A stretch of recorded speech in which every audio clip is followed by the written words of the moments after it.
What's up, everybody? It's Priyon Joni.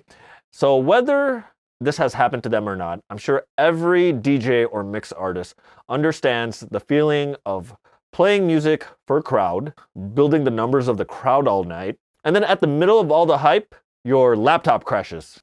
Or maybe the power goes out, or the police crash the party and end it, resulting in the music stopping with some or everyone leaving or being kicked out.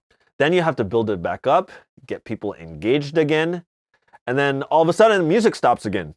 And it's just a constant cycle of losing your momentum.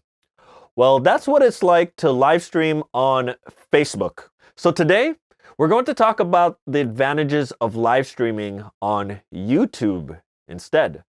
But first, a message from our sponsor, Direct Music Service. DMS is an online database for working DJs and mix artists. It's the one-stop shop where you can get your music from for your gigs.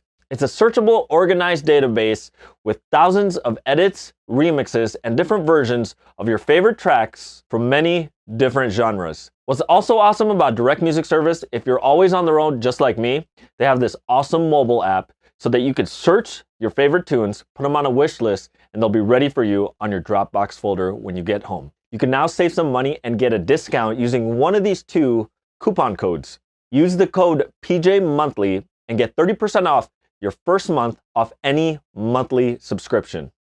Use the coupon code PJYearly and get 10% off your entire first year of any yearly subscription. Go to directmusicservice.com today to sign up. So we all understand the advantages of live streaming to Facebook. You know, it gets the most engagement because most people are on Facebook. They don't have to sign up to a new platform. Your stream can trend and play on people's news feeds. Folks can share it and even start watch parties. And people can connect with each other. But we're all too well familiar with the disadvantages on Facebook Live. Facebook has really strict copyright bots when you play copyrighted music. If you're lucky, it might just mute a section of your live stream. But for most people, you're familiar with the sudden stop when they close your live stream. And if you get 2 strikes that day, you're banned from live streaming again. And also, I know some people never really thought about this, but it's not exactly easy to take somebody's live stream and put it in your own personal playlist. The only way to really do that is to save it as a bookmark on your browser or copy and paste the URL and put it in your notes. And another thing to consider is that it's not exactly easy for people to watch a Facebook live stream on their TV at home. Well, why YouTube? There's Mixcloud and there's Twitch. Well, Mixcloud did solve the licensing issue. In fact, they are licensed as a radio station, so you are legally allowed to live stream copywritten music on their platform starting last week. In fact, sometime later on, they're gonna even let you monetize and make money off your live mixes. But Mixcloud isn't quite complete yet. They don't archive live streams. So people who watched it can't watch it again, and people who missed it can't watch it later. Not to mention, you can't go back and look at your live chats. So that message that you missed while you were trying to spin, you completely missed it. And you know, most people aren't really signed up to Mixcloud to join the live chat. And like I said, Mixcloud is very, very promising, but there's still a lot of growth to happen for people to enjoy using the platform, both for the viewers and for the creators. Well, Twitch, from my understanding, and correct me if I'm wrong on this, but they don't really take down your video if you play copyrighted music. They might mute it the following day once your video's up. But just like Mixcloud, not a lot of people are on Twitch. The Twitch people are on Twitch, but you still have to get people to sign up to live chat on Twitch. So why do I think YouTube has the most advantage? Well, number one, out of all the services, YouTube probably has the most people already signed up to it since it's 15 years old. In fact, some people have been on YouTube longer than they've been on Facebook. YouTube started about the time MySpace was at its peak. And number two, instead of getting a copyright strike, you can get a copyright claim. While YouTube's terms of service tells you that you shouldn't use copyrighted content, most times instead of getting a copyright strike that either bans your video, removes your video, or mutes part of your video, the algorithm will issue you a copyright claim. When you have a copyright claim on your content on YouTube, whether it's a live stream or a video that you uploaded, That means the copyright owner can monetize your content. So YouTube automatically puts ads and ad breaks in your video, and the copyright owner makes the money off your content. Well, it's your content with their content, but at the very least, your video stays on YouTube. And like I said, there are exceptions, and a copyright owner can change their mind and just say, nope, I don't want my content on this person's channel, but it happens far less. Number 3 might be an advantage or a disadvantage depending on how you feel about this, but I feel it's an advantage to not have watch parties. On Facebook, yeah, it gives you more engagement. On YouTube, the lack of watch parties actually place people all in one live chat. So everyone you see there is there. Number 4, for the most part, your views are based on people actually watching your video. Unlike Facebook, where when someone's scrolling through their newsfeed and your live chat just scrolls past and the video starts playing, that gets counted as a view sometimes. The disadvantage is, along with a lot of other factors, is your view numbers will appear smaller than Facebook. But everyone viewing is actually watching. Number 5, creators can prepare a live stream and have a standby thumbnail to let subscribers know you are going live. And that's well ahead of when you actually plan on live streaming. When you do this ahead of time, you can take time to fill out your description, your titles, hours to days ahead of when you plan to go on. Number 6, viewers can save your live stream on their own playlists. So if they want to go back and play their favorite mixes in the car, they can just load the playlist, put their phone down, and listen away and let the autoplay take over. On Facebook, when I have a bunch of DJs that I want to save, I have to copy the URL and stick it in my notes. In one of the Facebook music groups I'm in, I actually copy and paste my list and put it as a post. The reason I do this is because, let's say 1 year from now, from several live streams, especially in a Facebook group, somebody might say, oh my gosh, that one weekend there was this dope mix from this one DJ, but how do I find it again? That's going to be difficult to narrow down, especially if no one's archiving a list. On YouTube, just look back at your playlist, save the ones you like, make multiple playlists of different themes. Whatever it is, a viewer can keep and organize the link to your past live stream and play it back later on. Number 7, a YouTube app is available on most recent smart TVs. This allows folks to enjoy your stream in their living rooms. This is useful for people who want to enjoy and share their mixes with other people in the room on better speakers, bigger screen, maybe even on a bigger home sound system. Like your uncle's karaoke system, Asian folks. Since most TVs don't have a Facebook app, and to be honest, I haven't heard of one. I'm sure there could be one.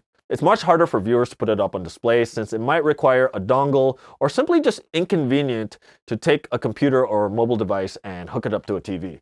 I'm sure some people have a computer normally set up on their TV, but most don't.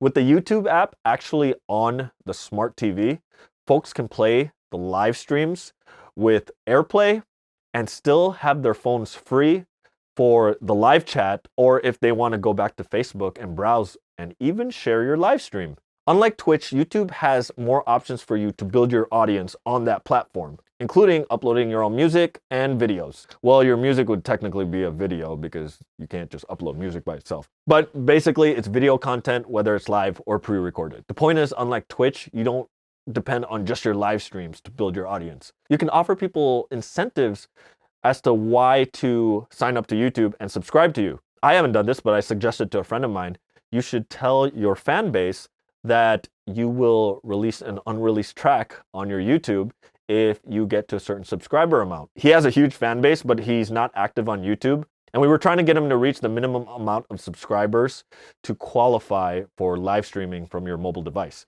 Number 9, while the advantage on Facebook is that it's more personal in the sense of people with their real names are talking to each other from one account to another. Sometimes you can have a creepy person in your live chat and they're making people feel uncomfortable there. Sure, you can mute them, but if you're DJing, you might miss it and your friend might have a new stalker. Well, on YouTube, it's not so directly personal. When you click on someone's name, there's not really a timeline Well, there kind of is in the community, but most people who are just there to view other videos don't really have videos up or photos up. It's not personal. So when I'm spinning live on YouTube and I have a creepy person in the live chat, I don't have to worry about my friends being cyberstalked. So those are my 9 reasons why I think YouTube has the most advantage in live streaming for DJs and mix artists. So you might ask, why not use a restreaming service and just stream to multiple platforms? Well, it's not a bad idea, and I know several folks who do it successfully, but for most of them, especially for the ones where they do it from their own server, so you don't have to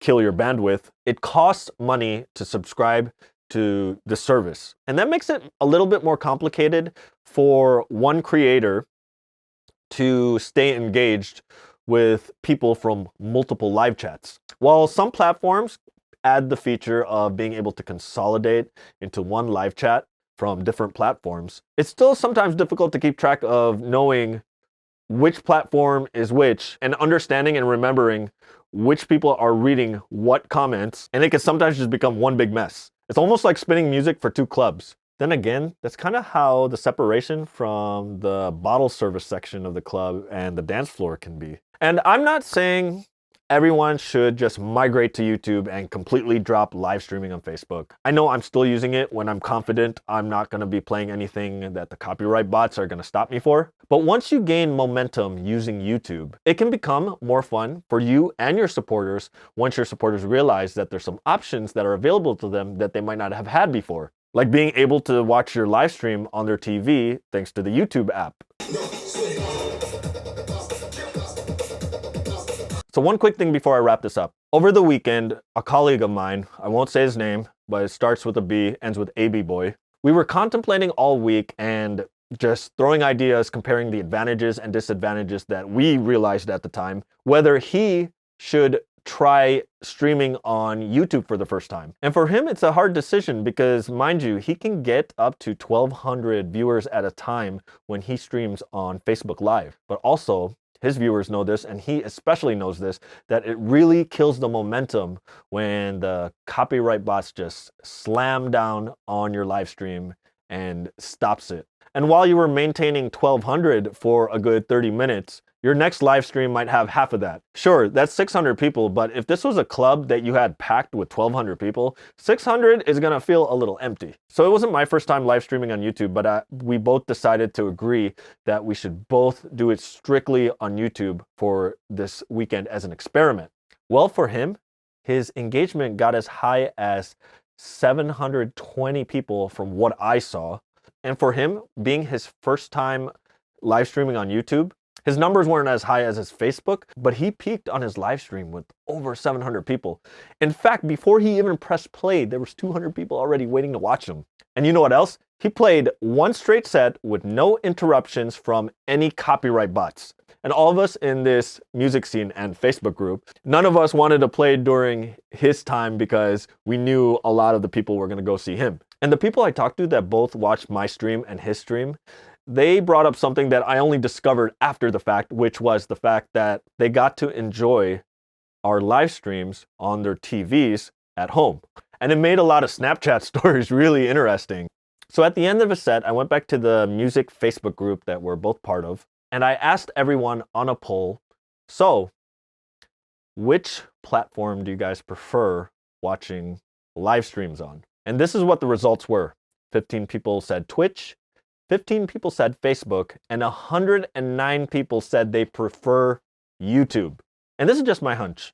If I took that poll before he live streamed on YouTube, I think most people would have said Facebook Live just because they haven't realized the advantages and options you have on YouTube. But once they actually experienced it, it really worked out. Anyways, if you got any questions, comments, or anything to add about this topic, which is the advantages of a DJ or mix artist live streaming on YouTube, please leave them in the comments section below. We'd love to hear your thoughts, answer any questions, or learn anything new that I might not have covered in this video. If you like this video, please smash that like button. And if it's your first time here and you found this video useful, please click that subscribe button and don't forget to click that little bell icon so you get a notification the next time I upload a video. All right, guys, it was fun. Take care. Happy live streaming. Stay safe. Stay healthy.